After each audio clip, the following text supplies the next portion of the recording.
100 years ago, there were a lot of ideas of what the future of the American city would be. Some predicted an unbridled consumer culture that had no connection with the organic world. It was completely self-contained. Technology was to be the sanctuary of our families. They couldn't have been more wrong. My name is Sanjay Jones. It's December 12th, 2106, and I live in Chlorophylla.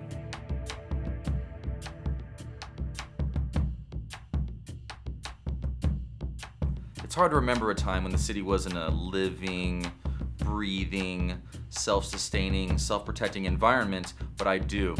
The city was boring, a bunch of dead buildings. Changing anything meant years of designing, applying for permits, construction, inspection. And all ridiculous. One day I was standing atop what used to be known as the Watts Towers. I was just taking in the view overlooking the dense forest canopy below. And right there before my eyes was the particular quaternary structure that I had been trying to solve. The idea was an intelligent structure, one that could change on its own, evolve as it needed to. To understand Chlorophylla, you have to understand the big one, 2032. Los Angeles split apart into the 3 islands we know today. The levees were already in trouble because of the melting ice caps, but the earthquake totally destroyed them, flooding the city. No one thought the place would be habitable again. And that's when Los Angeles became Chlorophylla. I'm what they used to call an architect. I'm now a chlorophile. I was the first one, but now everyone's a chlorophylle.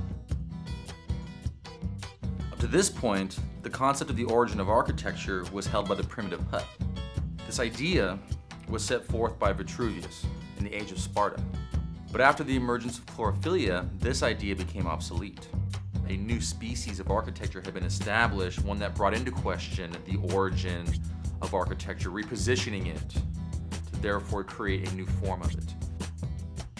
We saw that this new species could take on traits of human development. It had its own human-like intelligence to it. Instead of having to program our environment, we allow the environment's own artificial intelligence to grow itself. This new intelligence forced us to reevaluate aesthetics. It forced us to bring in the ornament of nature. We had to understand the design behind nature and how it applied to our world. We had to bring nature back into the information loop. It couldn't just be between humans anymore. We had to let it communicate with us however it needed to make us understand. Bricks can only touch each other in one way. Cells are like the new brick. They can reform and recombine and retouch and reconnect in different ways. Buildings have no knowledge of that. They have no understanding of how to realign themselves. They're limited to what people have told them to do or told them to be. What we've discovered now is the idea that this building will understand itself, that the connections and parts will constantly shift depending on the situation. It's not stuck. The new plan for Los Angeles was affordable and immediately functional. What we know today is the aqueducts didn't always disperse nutrients to the jungle. They were once highways, the 5, the 10, the 405, that were all traveled with things called cars, crude efficient versions of the vehicles that we use today.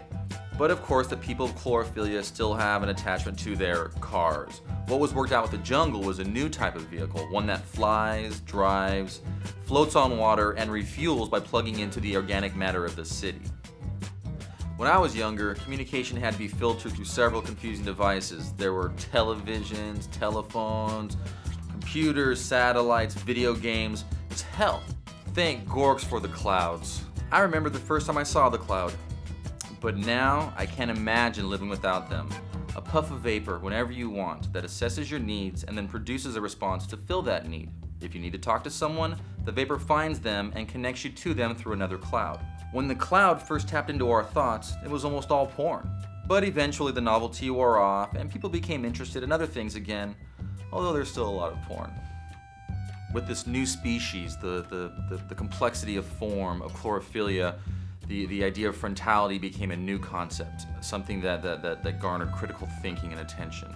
We created environments that would grow and respond. They were never finished. It was like a song that continued to play forever. It's a living surface, a cultural membrane. It seeps through the city, the buildings. It is the conversation.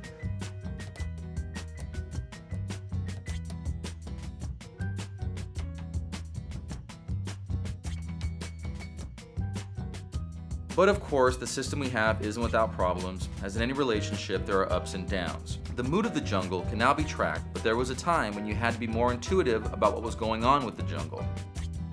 This new species has mutated the way man perceives architecture and his place within it. It has allowed a different thought process to be applied to how we exist in this world, how we build up the world around us, and how the world builds itself. Architectural history is a long path, and I think we have definitely turned a corner in that history. We are no longer going to look back on the things that we did before and think that they were wise. It's a new intelligence, a new thought, a new wisdom that we will now have to learn, but the world will be a better place. What does the future hold for Los Angeles? What will it look like in 100 years? I don't know.